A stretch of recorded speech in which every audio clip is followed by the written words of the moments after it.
Topic है हमारे पास life cycle of HIV। HIV stand for human immunodeficiency virus. ये एक ऐसा वायरस है जो एक डिज़ीज़ कॉज करता है जिसको हम कहते हैं AIDS. AIDS stand for acquired immuno deficiency syndrome. ये एक सिंड्रोम होती है, ये एक बीमारी होती है जो कि एक वायरस की वजह से होती है जिसको हम कहते हैं HIV।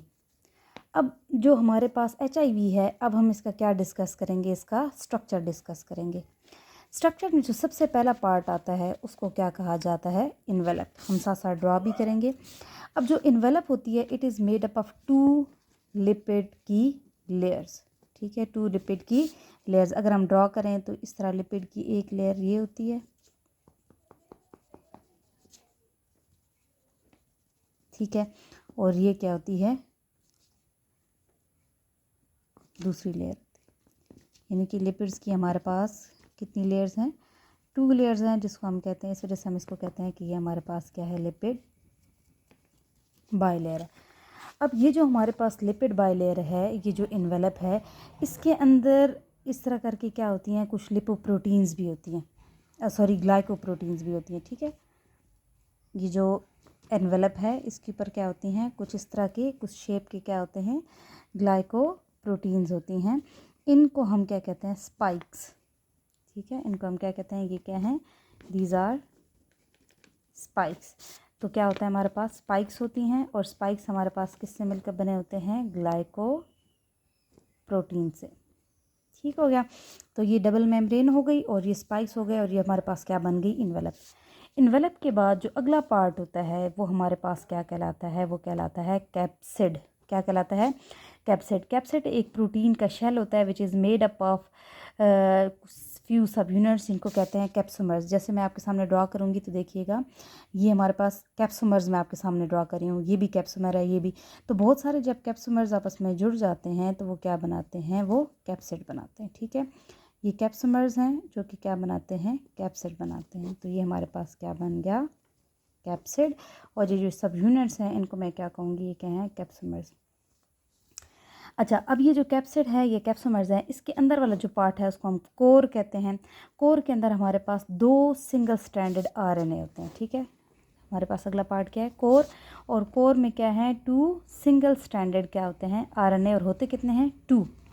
इसके अलावा आपको क्या मिलेंगे, बहुत सारे एंजाइम्स, जिनमें से एक एंजाइम का नाम है रिवर्स ट्रांसक्रिप्टेज। क्या नाम है, रिवर्स ट्रांसक्रिप्टेज, जिसका काम होता है RNA से क्या बनाना, DNA बनाना। RNA से क्या बनाना, DNA, रिवर्स ट्रांसक्रिप्शन करना। ट्रांसक्रिप्शन का मतलब होता है, जो नॉर्मली हमारे पास ट्रांसक्रिप्शन प्रोसेस होता है ना, उसमें हमारे पास क्या होता है, DNA से क्या बनाया जाता है, RNA बनाया जाता है। लेकिन रिवर्स ट्रांसक्रिप्शन का मतलब क्या है, ट्रांसक्रिप्शन के उलट। तो यहाँ पर RNA से क्या बनेगा, DNA बनेगा। अगला जो एंजाइम होता है वो होता है प्रोटीएज। नाम से पता चल रहा है ये किसको तोड़ेगा, प्रोटीन को। और जो थर्ड है वो हमारे पास क्या है, इंटीग्रेज। थर्ड हमारे पास क्या है, इंटीग्रेज। इंटीग्रेज नाम से पता चल रहा है ये इंटीग्रेट करता है, ऐड करता है किसको, वायरल DNA को, किसके अंदर, होस्ट के DNA के अंदर। अब ये जो चीज़ है ना, ये हम लाइफ साइकिल में इस चीज़ को ज़्यादा अच्छे से पढ़ेंगे कि क्या है। तो एक पार्ट को इन्वेलप कहते हैं, दूसरा कैप्सिड है, तीसरा क्या है, कोर है। अब जो हमारे पास इन्वेलप और कैप्सिड होते हैं, इनके दरमियान एक और चीज़ होती है, उसको कहते हैं प्रोटीन शेल। क्या कहते हैं, प्रोटीन शेल, या जिसका नाम, दूसरा नाम होता है मैट्रिक्स प्रोटीन। प्रोटीन शेल या मैट्रिक्स। अगर आप देखें तो ये कैप्सिड है और ये हमारे पास इन्वेलप है, और इसके दरमियान वाली ये जगह, ये आपको जो पार्ट नज़र आ रहा है, इसको हम क्या कहते हैं, ये क्या है, प्रोटीन शेल, जिसके अंदर क्या होती हैं, मैट्रिक्स प्रोटीन होती हैं। अच्छा जी, एक और चीज़ ऐड ऑन करना चाहूँगी कि ये जो ग्लाइकोप्रोटीन्स होती हैं, ये जो स्पाइक्स होते हैं, ये 2 तरह की होती हैं। एक है ग्लाइकोप्रोटीन 120 और एक है ग्लाइकोप्रोटीन 41। अब जो ग्लाइकोप्रोटीन 120 होती है, इसका काम होता है होस्ट के साथ क्या कराना, अटैचमेंट कराना। और ग्लाइकोप्रोटीन जो 41 होती है, इसका काम क्या होता है, फ्यूजन कराना। अब अटैचमेंट क्या होती है, फ्यूजन क्या होती है, ये हम तो ये हमारे पास इनका काम क्या होता है कि ये क्या करती है, ये फ्यूजन करती है।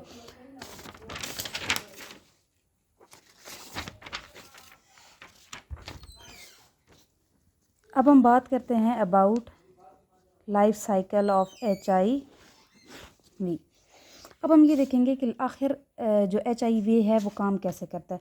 अच्छा, एक बात आपने यहाँ पर एक और याद रखनी है। Okay, life cycle of HIV की अगर हम बात करें तो एक बात आपने याद रखनी है कि ये जो वायरस होता है ये कुछ स्पेसिफिक सेल्स होते हैं जिनके ऊपर अटैच होता है। अब कौन से सेल्स? वो सेल्स जिनके ऊपर एक रिसेप्टर होता है जिसको हम कहते हैं CD4 रिसेप्टर। सिर्फ उसी के ऊपर HIV अटैक करता है, बाकी किसी पर अटैक नहीं करता। और ये हमारे पास 3 तरह के हमारे बॉडी में सेल है जिनके ऊपर CD4 रिसेप्टर होता है। एक होते हैं हेल्पर टी सेल, एक होते हैं मैक्रोफेजेस, और एक होते हैं ब्रेन सेल्स। कुछ ब्रेन सेल्स होते हैं, कुछ मैक्रोफेजेस होते हैं और कुछ हेल्पर सेल्स होते हैं। उनके ऊपर, उन सेल्स के ऊपर क्या पाया जाता है? एक रिसेप्टर पाया जाता है जिसको कहते हैं CD4 रिसेप्टर। अब मैं आपके सामने इस साइकिल को जो है ना शो करूँगी, आपने उसको देखना है। फॉर एग्जांपल बेटे, मैं ये एक सेल ड्रॉ कर रही हूँ, ठीक है, ये क्या है? सेल है, ठीक है, और इसके ऊपर एक रिसेप्टर है जिसका नाम है CD4 रिसेप्टर, ठीक हो गया। और ये उसका क्या है? न्यूक्लियस है। ये सेल का क्या है? न्यूक्लियस है। और ये उसका क्या है? हमारे पास DNA है, ठीक हो गया। अब होता ये है कि हमारे पास आएगा HIV वायरस, ठीक है। आपको पता है अभी हमने इसका स्ट्रक्चर बनाया है, आप अच्छे से इसकी जो है ना डिटेल में स्ट्रक्चर बना लीजिएगा। ये आएगा, पहले CD4 के साथ अटैच होगा। आपको पता होगा, मैंने आपको बताया था कि कुछ स्पाइक्स होती हैं जिनमें कौन सी ग्लाइकोप्रोटीन होती है 120, वो अटैचमेंट में हेल्प करती है ताकि ये वायरस इसके साथ क्या हो जाए? अटैच हो जाए। जब ये अटैचमेंट हो जाती है तो अटैचमेंट के बाद एक और ग्लाइकोप्रोटीन होती है जिसका नाम होता है 41। वो क्या करती है? इनको अटैचमेंट के बाद इसके साथ तो एक ग्लाइकोप्रोटीन का काम क्या होता है? अटैचमेंट करना। और दूसरी ग्लाइकोप्रोटीन का काम होता है कि अटैचमेंट के बाद इसको इसके साथ क्या करना? फ्यूज़ करना। अब इस लाइफ साइकिल में आप साथ साथ अगर इधर से भी देखेंगे तो आपको ईजीली समझ आएगा। सबसे पहला स्टेप होता है अटैचमेंट, इंट्री एंड अनकॉइलिंग। ये वायरस है, ये वायरस आके अटैच हुआ। अगर आप और करें तो ये पूरा वायरस एंटर नहीं करता, इसका जो इन्वेलप होता है वो बाहर रह जाता है। और सिर्फ कौन से पार्ट, कौन कौन सी चीज़ें अंदर जाती हैं? एक हमारे पास RNA अंदर जाता है और दूसरे हमारे पास रिवर्स ट्रांसक्रिप्टेज कुछ एंजाइम्स होते हैं, वो अंदर जाते हैं। आप देख सकते हैं ये सेल है, ठीक है, और वायरस पूरा अंदर नहीं जा रहा है, बस उसके स्पेसिफिक कंपोनेंट्स हैं जो अंदर जा रहे हैं। वो स्पेसिफिक कंपोनेंट्स कौन है? एक हमारे पास RNA है और दूसरा हमारे पास क्या है? एंजाइम्स हैं। ये जो चीज़ आपको नज़र आ रही है ना, ये रिवर्स ट्रांसक्रिप्टेज एंजाइम्स हैं। तो पहला स्टेप है अटैचमेंट, इंट्री एंड अनकॉइलिंग। जो वायरस होता है वो इंटर होता है और लेकिन उसका बाहर वाला जो पार्ट होता है वो बाहर ही रह जाता है, यानी इन्वेलप वगैरह और कैप्सिड वगैरह। अंदर सिर्फ कौन जाता है? RNA वगैरह जाता है। अच्छा जी, ये अटैचमेंट हो गई। अंदर कौन आ गए हैं? RNA। और ये जो डॉट्स हैं ये किसको रिप्रेजेंट कर रहे हैं? ये रिवर्स ट्रांसक्रिप्टेज एंजाइम को। जैसे ही अंदर आती है तो रिवर्स ट्रांसक्रिप्शन होती है। रिवर्स ट्रांसक्रिप्शन का मतलब ये होता है कि जो RNA है इससे क्या बनेगा? DNA। लेकिन RNA से जो पहला हमारे पास मॉलिक्यूल बनता है वो सिंगल स्ट्रैंडेड होता है, उसको हम क्या कहते हैं? cDNA। cDNA stand for complementary DNA। अब ये जो cDNA है इसी की मज़ीद कॉपी बनेगी और इसके कितने स्ट्रैंड्स बन जाएंगे? 2। अब ये प्रॉपरली आपके पास क्या बन गया है? DNA। हमें पता है कि DNA के अंदर कितने स्ट्रैंड्स होते हैं? 2 स्ट्रैंड्स होते हैं। तो RNA से पहले cDNA बना with the help of reverse transcriptase enzyme, और cDNA से दोबारा हमने क्या बना दिया? DNA बना दिया। आप इधर देखें, ये हमारे पास वायरस का DNA था, RNA था। अब RNA से क्या बना? RNA DNA हाइब्रिड, यानी एक स्ट्रैंड RNA का है और एक किसका है? DNA का है। और DNA फिर अपनी ही एक और स्ट्रैंड बना लेता है। अब इसके बाद हमारे पास जो बाकी RNA बच जाते हैं उनको डिग्रेड कर दिया जाता है क्योंकि उसकी ज़रूरत नहीं है, हमारे पास DNA बन चुका है। Reverse transcriptase use the viral RNA as a template to make a strand of DNA and then use the DNA strand as a template to complete a DNA double helix. The DNA then enter the nucleus. फिर DNA nucleus में चला जाता है और उसके अंदर अपना जो हमारे पास DNA है उसको इंटीग्रेट करता है। देखें, ये DNA है, ये अब क्या करेगा? उसी सेल का जो ज़ाती न्यूक्लियस था, उसका जो DNA था, उसके अंदर जाके इधर ऐड हो जाएगा, ठीक है। जैसे कि अगर मैं इसको थोड़ा कलर से रिप्रेजेंट करूँ तो फॉर एग्जांपल मैं कहती हूँ ये DNA है, तो ये जाके अपना DNA यहाँ पर क्या कर लेगा? इनकॉर्पोरेट कर लेगा। अब ये जो हमारे पास सेल बनेगा ना, अब ये सेल क्या कराएगा? ये क्या कहलाएगा? Pro virus. क्या कहलाएगा? Pro virus. ये अंदर इसके साथ जाके ऐड किस तरह होगा? With the help of enzyme जिसको हम कहते हैं इंटीग्रेज एंजाइम। इंटीग्रेज इस DNA को इसके अंदर जाके क्या कर देता है? इंटीग्रेट कर देता है।